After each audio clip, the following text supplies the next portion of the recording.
Hi friends, this is Santosh. ఈరోజు మనం daily current affairs quiz 1 and 2 July 2020కి సంబంధించి ప్రశ్నలు మరియు వివరణతో సమాధానాలు చూద్దాం. ప్రశ్నలకు వెళ్దాం. మొదటి ప్రశ్న, ఈ క్రింది వాటిలో state of the world population 2020 నివేదికను ఇటీవల విడుదల చేసింది ఏది? ఆప్షన్స్: ప్రపంచ బ్యాంక్, ఐక్యరాజ్య సమితి అభివృద్ధి కార్యక్రమం, ఆమ్నెస్టీ ఇంటర్నేషనల్, ఐక్యరాజ్య సమితి జనాభా నిధి. వీడియో పాజ్ చేసి మీ ఆన్సర్ని కామెంట్స్లో పోస్ట్ చేయండి. కరెక్ట్ ఆన్సర్ ఐక్యరాజ్య సమితి జనాభా నిధి. ఈ ప్రశ్న తీసుకోవాల్సిన నేపథ్యం ఏంటంటే, ఇటీవలే ఐక్యరాజ్య సమితి జనాభా నిధి సంబంధించి ఒక నివేదిక రిలీజ్ అయింది. అంటే యునైటెడ్ నేషన్స్ పాపులేషన్ ఫండ్. ఇది ముఖ్యంగా ఇష్టానికి వ్యతిరేకంగా లైంగిక ఎంపిక కారణంగా ప్రపంచవ్యాప్తంగా జరుగుతున్న బాలికలు మరణాల గురించి అధ్యయనం చేసింది. ఇందులో భారతదేశం నుండి ఎక్కువగా ఉన్నారని ఈ నివేదిక చెప్తుంది. సో ఈ నివేదిక ముఖ్యంగా లక్ష్యం ఏంటంటే, పుట్టుకతోనే లింగ నిష్పత్తి అసమతుల్యత అధ్యయనం చేయడం ద్వారా తప్పిపోయిన మహిళల సమస్యను నివేదిక పరిశీలిస్తుంది. సో ఈ నేపథ్యంలో మనం ఈ రిపోర్ట్ ఎవరు రిలీజ్ చేశారనేది అడగవచ్చు ప్రశ్న రూపంలో.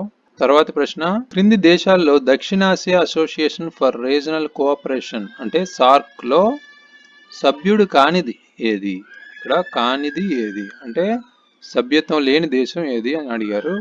ఆప్షన్స్: మాల్దీవులు, Sri Lanka, Afghanistan, Myanmar. Correct answer Myanmar. ఇక్కడ సార్క్ గురించి మనకి ఈ మధ్య న్యూస్ లో వచ్చింది ఏంటంటే, బ్రూకింగ్స్ ఇండియా అధ్యయనం ప్రకారం భారతదేశానికి భౌగోళిక సామీప్యత ఉన్నప్పటికీ చాలా దక్షిణాసియా దేశాలు దిగుమతుల కోసం చైనాపై ఎక్కువగా ఆధారపడుతున్నాయి. ఒక పక్క భారతదేశం చైనా మధ్య సరిహద్దు ఉద్రిక్తతలు కొనసాగుతున్నప్పుడు ఒక ప్రపంచ ఆధిపత్యంలో భాగంగా ఒక ఆధిపత్య చైనా దక్షిణాసియా భారతదేశం యొక్క ప్రయోజనాలను దూరం చేస్తుంది. ఈ నేపథ్యంలో మనం 2014 నుండి ఈ సార్క్ అనేది పని చేయట్లేదు అనేది మనకు తెలిసిందే. సార్క్ అనే రీజనల్ కోఆపరేషన్ ఆర్గనైజేషన్ అనేది చాలా ఇంపార్టెంట్. ఇది 2014 నుండి పని చేయట్లేదు. సో దీన్ని మళ్ళీ స్టార్ట్ చేయడం ద్వారా చైనాతో భారతదేశం యొక్క వ్యూహాత్మక వ్యవహారం దక్షిణాసియాతో ప్రారంభించాల్సి ఉందని పలువురు విదేశాంగ విధాన నిపుణులు చెప్తున్నారు. సో ఈ నేపథ్యంలో మనం ఈ ప్రశ్న తీసుకున్నాం. ఈ సార్క్కి సంబంధించి ఎంతమంది దేశాలు ఉన్నారు ఇందులో అనేది మనం తెలుసుకోవాలి. ఇందులో ముఖ్యంగా 8 దేశాలు మెంబర్లుగా ఉన్నాయి. అదేవిధంగా 6 దేశాలు పరిశీలక దేశాలుగా ఉన్నాయి. సో ఇందులో ముఖ్యంగా 8 దేశాలు మనకి ఆఫ్ఘనిస్తాన్, బంగ్లాదేశ్, భూటాన్, ఇండియా, మాల్దీవులు, నేపాల్, పాకిస్తాన్ మరియు శ్రీలంక ఇవి ఉన్నాయి. సో ఇక్కడ మాల్దీవులు ఉంది కానీ మయన్మార్ అనేది లేదు. తర్వాత ప్రశ్న, ఈ క్రింది ఏ బ్రిటిష్ కాలపు చట్టానికి ఇటీవల కొన్ని సవరణలు ప్రవేశపెట్టారు? ఆప్షన్స్: ఇండియన్ టెలిగ్రాఫ్ చట్టం 1885, ఇండియన్ జనరల్ అలాట్మెంట్ చట్టం 1887, ఇండియన్ స్టాంప్ చట్టం 1899, ఇండియన్ ప్రెస్ చట్టం 1910. కరెక్ట్ ఆన్సర్ ఇండియన్ స్టాంప్ చట్టం 1899. ఇటీవలే ఇండియన్ స్టాంప్ యాక్ట్ 1899లో కొన్ని సవరణలు చేశారు. ఆ సవరణలు ఎలా చేశారంటే, ఫైనాన్స్ యాక్ట్ 2019కి సంబంధించి ఫైనాన్స్ యాక్ట్ ఉన్నాయి కదండి. సో ఆ ఫైనాన్స్ యాక్ట్ ద్వారా ఈ సవరణలు చేశారు మరియు దానిపై చేసిన నిబంధనలు కూడా అమల్లోకి వచ్చాయి. సో ఈ నేపథ్యంలో మనం ఈ బ్రిటిష్ కాలపు చట్టం యొక్క బ్యాక్గ్రౌండ్ కూడా మనం తెలుసుకోవాలి. ముఖ్యంగా ఈ చట్టం యొక్క ప్రాథమిక ఉద్దేశం ఏంటంటే, ప్రభుత్వానికి ఆదాయాన్ని పెంచడం, స్టాంప్ డ్యూటీ విధించడం, వసూలు చేయడం మరియు చెల్లించడం వంటి నిబంధనలు ఈ చట్టం కలిగి ఉంటుంది. గుర్తుపెట్టుకోండి. తర్వాత ప్రశ్న, జాతీయ ఆహార భద్రతా చట్టం NFSA ఏ సంవత్సరంలో అమల్లోకి వచ్చింది? ఆప్షన్స్: 2010, 2011, 2012, 2013. Correct answer 2013. ఇది చాలా ఇంపార్టెంట్ ప్రశ్న అండి. ఎందుకంటే ప్రస్తుతం మనం చూస్తున్నాం ఈ COVID-19 సంక్షోభంలో ఎటువంటి అంతరాయాలు లేకుండా ఉచిత లేదా సబ్సిడీ ధాన్యాల రూపంలో ఆహార మద్దతు అందరికీ అందుబాటులో ఉంచడం చాలా అవసరం. ఒక పక్క నిరుద్యోగం పెరిగిపోతుంది, ఇంకో పక్క కోల్పోయిన జీవనోపాధిని పునర్నిర్మించడానికి కొంత సమయం పడుతుంది. ప్రత్యేకించి భారతదేశం ఇప్పటికే అధిక స్థాయి అసమానతతో పాటు ఆర్థిక మందగమనాన్ని కూడా ఎదుర్కొంటుంది. సో ఈ నేపథ్యంలో మనం గవర్నమెంట్ చొరవ అనేది ఎలా ఉందో అనేది కూడా మనం చూసుకోవాలి. ముఖ్యంగా ఈ ప్రధానమంత్రి గరీబ్ కళ్యాణ్ యోజన, దీని కింద 1.70 లక్షల కోట్ల ఉపశమన ప్యాకేజీ ప్రకారం ఈ జాతీయ ఆహార భద్రతా చట్టం క్రింద లబ్ధి ఎవరైతే పొందుతున్నారో వాళ్ళందరికీ 5 కిలోల ఆహార ధాన్యాలు, 1 కిలో పప్పు ధాన్యాలు ఉచితంగా లభిస్తున్నాయి. తర్వాత ప్రశ్న, ఈ క్రింది మాజీ భారత ప్రధాన న్యాయమూర్తులలో ఇటీవల భారత రాష్ట్రపతిచే రాజ్యసభ సభ్యునిగా నామినేట్ అయినది ఎవరు? Options: Deepak Mishra, Ranjan Gogoi, TS Thakur, HL Dattu. Correct answer Ranjan Gogoi. ఇది మనం చాలా సందర్భాల్లో వార్తల్లో చూసాం. దీని మీద చాలా ఇష్యూ కూడా జరిగింది. ఇటీవల మిస్టర్ రంజన్ గొగోయ్ మాజీ సిజేఐ భారత రాష్ట్రపతి రాజ్యసభ సభ్యునిగా నామినేట్ అయ్యారు. సో కొంతమంది నిపుణులు దీన్ని క్విడ్ ప్రో కో కేసుగా పేర్కొంటున్నారు. అంటే ఇందులో ప్రభుత్వానికి అనుకూలంగా ఆయన ఇచ్చిన తీర్పుల కారణంగా ఈ మిస్టర్ గొగోయ్కి బహుమతిగా లభించిందని కొంతమంది విమర్శ చేస్తున్నారు. సో ఈ నేపథ్యంలో మనం ఈ ప్రశ్న గుర్తుపెట్టుకోవాలి. అసలు దీని రూల్స్ కూడా, అంటే మాజీ భారత ప్రధాన న్యాయమూర్తులకు ఇటువంటి అవకాశం ఇవ్వచ్చా అనేది కూడా మనం తెలుసుకోవాలి, బ్యాక్గ్రౌండ్. తర్వాత ప్రశ్న, క్రింది వాటిలో ఇటీవల సోషల్ స్టాక్ ఎక్స్చేంజ్లలో బాండ్ల జారీ మరియు అనేక రకాల నిధుల యంత్రాంగాల ద్వారా లాభాపేక్ష లేని సంస్థల ప్రత్యక్ష జాబితాను సిఫార్సు చేసింది ఏది? Options: PK Mohanty panel, Nitin Desai panel, Ishat Hussain panel, Ravindra Dholakia panel. Correct answer Ishat Hussain panel. ఇటీవలే సోషల్ స్టాక్ ఎక్స్చేంజీలపై securities and exchange board of India అంటే సెబీ అనేది ఏర్పాటు చేసిన ప్యానెల్ ఇటీవల బాండ్ల జారీ మరియు అనేక రకాల నిధుల యంత్రాంగాల ద్వారా లాభాపేక్ష లేని సంస్థల ప్రత్యక్ష జాబితాను సిఫార్సు చేసింది. సో ఈ నేపథ్యంలో మనం ఈ సెబీ అనే దాని గురించి, అదేవిధంగా ఈ ప్యానెల్ గుర్తుపెట్టుకోవాలి. ముఖ్యంగా ఈ panel SBI foundation director Ishaat Hussain అధ్యక్షతన 2019లోనే ఏర్పాటు చేశారు. సో ముఖ్యంగా సామాజిక సంస్థలతో పాటు స్వచ్ఛంద సంస్థల జాబితా మరియు నిధుల సేకరణను సులభతరం చేయడానికి ఈ సోషల్ స్టాక్ ఎక్స్చేంజెస్ అనే వాటి గురించి రూపొందించడానికి సాధ్యమైన నిర్మాణాలు మరియు నిబంధనలను సూచించడం దీని యొక్క లక్ష్యం. సో గుర్తుపెట్టుకోండి, చాలా ఇంపార్టెంట్. తర్వాత ప్రశ్న, ప్రధానమంత్రి గరీబ్ కళ్యాణ్ అన్న యోజన క్రింద ఉచిత ధాన్యం పంపిణీ కోసం ఇటీవల భారత ప్రభుత్వం ఎంత అదనపు మొత్తాన్ని ప్రకటించింది?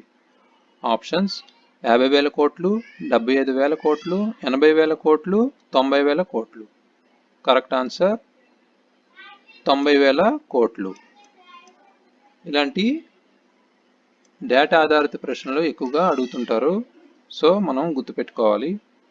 ఇటీవలే ప్రధానమంత్రి గరీబ్ కళ్యాణ్ అన్న యోజన అంటే PMGKY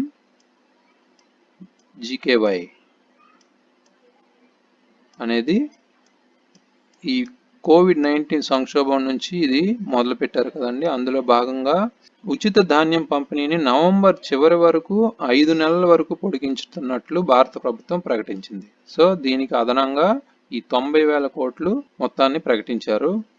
సో ఈ నేపథ్యంలో దీని యొక్క బ్యాక్గ్రౌండ్ తెలుసుకోవాలి. ముఖ్యంగా ఇది ప్రపంచంలోనే అతిపెద్ద ఆహార భద్రతా పథకంగా పరిగణించబడుతుంది. సో ఈ కరోనా వైరస్ సంక్షోభ సమయంలో పేదలు మరియు పేదలకు తగిన ఆహారాన్ని అందించడం లక్ష్యంగా ఇది పెట్టుకుంది.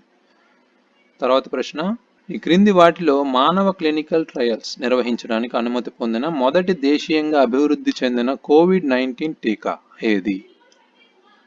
Options: hydroxychloroquine, Covifor, Fabiflu, Covaxin. Correct answer Covaxin. మనం ఇటీవలే కోవిడ్-19కి సంబంధించి రకరకాల డ్రగ్స్, వ్యాక్సిన్స్ మనం వార్తల్లో చూస్తుంటాం. ఇవన్నీ మనం గుర్తుపెట్టుకోవాలి. ఏవేవి కరెక్ట్గా అవి క్లినికల్ ట్రయల్స్ ఆమోదం పొందుతున్నాయో అనేది మనం అడగవచ్చు ప్రశ్నల్లో. అయితే ఇక్కడ ముఖ్యంగా central drugs standard control organisation అనేది భారత బయోటిక్ ఇండియాను కోవాక్సిన్ కోసం మానవ క్లినికల్ ట్రయల్స్ నిర్వహించడానికి అనుమతించింది. సో ఈ ఆమోదం పొందిన మొట్టమొదటి స్వదేశీ అభివృద్ధి చెందిన కోవిడ్-19 టీకా ఇది. సో ఇది గుర్తుపెట్టుకోండి. తర్వాత ప్రశ్న, సురక్షితమైన క్వాంటం కమ్యూనికేషన్ ప్లాట్ఫామ్లలో భద్రతను నిర్ధారించడానికి క్రింది ఏ సంస్థ యొక్క పరిశోధకులు ఇటీవల ఒక ప్రత్యేకమైన అనుకరణ టూల్ కిట్తో ముందుకు వచ్చారు? Options: Tata institute of fundamental research, Raman research institute, cellular మరియు molecular biology centre, Indian institute of astrophysics. Correct answer Raman research institute. ఇటీవలే మనం వార్తల్లో చూసాం, సురక్షితమైన క్వాంటం కమ్యూనికేషన్ ప్లాట్ఫామ్లలో భద్రతను అంటే సెక్యూరిటీ నిర్ధారించడానికి రామన్ రీసెర్చ్ ఇన్స్టిట్యూట్ అనేది పరిశోధకులు క్యూకేడి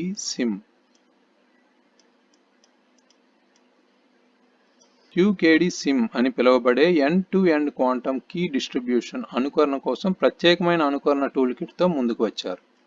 సో ముఖ్యంగా ఇది భారత ప్రభుత్వం సైన్స్ అండ్ టెక్నాలజీ యొక్క స్వయం ప్రతిపత్త సంస్థ అయిన ఆర్ఆర్ఐ అంటే రామన్ రీసెర్చ్ ఇన్స్టిట్యూట్ అభివృద్ధి చేసిన టూల్ కిట్ మాడ్యులర్ సూత్రాలపై ఆధారపడింది. ఇది వివిధ అండర్ పిన్నింగ్ టెక్నాలజీని ఉపయోగించి వివిధ తరగతుల ప్రోటోకాల్లకు పెంచడానికి వీలు కల్పిస్తుంది. సో ఇది గుర్తుపెట్టుకోండి. తర్వాత ప్రశ్న, క్రింది వాటిలో ఇటీవల క్లీన్ ఎనర్జీ ఎకానమీ వైపు భారతదేశ శక్తి మరియు మొబిలిటీ రంగాల కోసం పోస్ట్ కోవిడ్-19 అవకాశాల నివేదికను విడుదల చేసింది ఏది?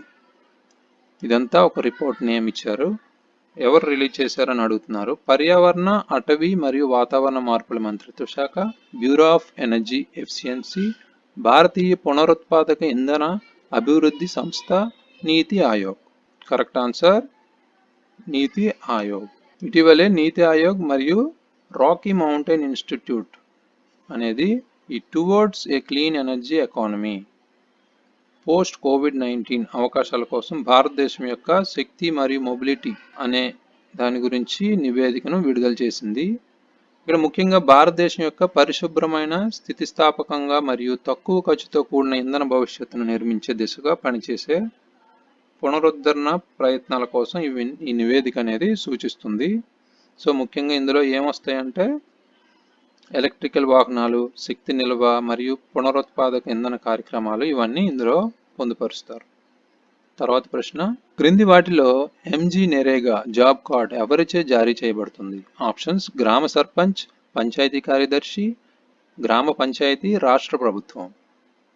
కరెక్ట్ ఆన్సర్ గ్రామ పంచాయతీ. ఇది ముఖ్యంగా బ్యాక్గ్రౌండ్ నుంచి రూపొందించిన ప్రశ్న. ఇటీవల మనం నరేగా అంటే Mahatma Gandhi national rural employment guarantee act గురించి తరచుగా మనం వార్తల్లో చూస్తున్నాం. ఈ కోవిడ్-19 లాక్డౌన్ మన దేశంలో ఈ ఎంజీ నరేగా యొక్క సామర్థ్యాన్ని మరియు అవసరాన్ని మరోసారి రుజువు చేస్తుంది. సో ఈ నేపథ్యంలో మనం ఈ బ్యాక్గ్రౌండ్ మీద అన్ని ప్రశ్నలు చూసుకోవాలి. అంటే ఇది ఎప్పుడు స్టార్ట్ చేశారు, అదేవిధంగా ఎన్ని రోజులు పని దినాలు కల్పిస్తున్నారు అనేది ఇలాంటి వివరాలన్నీ మనం తెలుసుకోవాలి. తర్వాత ప్రశ్న, సెంట్రల్ జూ అథారిటీ అనేది ఎవరు అధ్యక్షతను వహించే చట్టబద్ధమైన సంస్థ? ఆప్షన్స్: భారత రాష్ట్రపతి, భారత ప్రధాని, కేంద్ర హోం మంత్రిత్వ శాఖ, కేంద్ర పర్యావరణ మంత్రి. కరెక్ట్ ఆన్సర్ కేంద్ర పర్యావరణ మంత్రి. ఇలా కన్ఫ్యూజ్ చేస్తూ అడగచ్చు కొన్ని క్వశ్చన్లు. ఈ ప్రశ్న ఎందుకు తీసుకున్నామంటే ఇటీవలే ఈ సెంట్రల్ జూ అథారిటీ అనేదాన్ని పునర్నిర్మిస్తున్నారు. ఎందుకంటే ఈ ఢిల్లీలోని school of planning and architecture నిపుణుడు మరియు మాలిక్యులర్ బయాలజిస్ట్ను ఈ అథారిటీలో చేర్చడానికి పర్యావరణ మంత్రిత్వ శాఖ అనేది సెంట్రల్ జూ అథారిటీని పునర్నిర్మిస్తుంది. సో ఈ నేపథ్యంలో దీని గురించి మనం బ్యాక్గ్రౌండ్ తెలుసుకోవాలి. ముఖ్యంగా ఇది కేంద్ర పర్యావరణ మంత్రి అధ్యక్షతన ఒక చట్టబద్ధమైన సంస్థ. దీని పని ఏంటంటే దేశవ్యాప్తంగా జంతు ప్రదర్శనశాలలను నియంత్రించే వ్యవస్థ అన్నమాట. ఈ ప్రశ్నలన్నీ చాలా ఇంపార్టెంట్, రివైజ్ చేసుకోండి. All the best. Thanks for watching. Please subscribe.